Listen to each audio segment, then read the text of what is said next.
Nyuma yangu ni askari wa kikosi cha kutuliza ghasia ambao wamekuja hapa hospitali ya rufaa ya mkoa wa Morogoro kwa lengo la kuchangia damu, lakini pia kufanya usafi wa mazingira.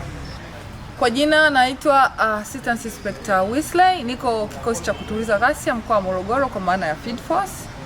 Leo tumefika hospitali ya mkoa wa Morogoro kwa ajili ya zoezi la uchangiaji wa damu, lakini pia zoezi la kufanya usafi. Hii ikiwa ni kuthamini mazingira yanayotuzunguka, kwamba mazingira yetu yanatakiwa kuwa safi, lakini pia kuithamini jamii tunayoishi nayo kwamba ina uhitaji sana wa damu. Tumekuwa tukiona ajali zinatokea, lakini kuna wamama wanaojifungua wanahitaji damu kwa haraka, kwa dharura, hivyo imetubidi turudi kwa jamii na kuchangia damu, kwa kuthamini kwamba damu inahitajika sana. Lakini sambamba na hilo, kesho tutakuwa ni kilele ambapo tutakuwa na sherehe za Police Family Day. Tafanyika kesho ikiwa ni maadhimisho ya kufurahia pamoja na familia zetu.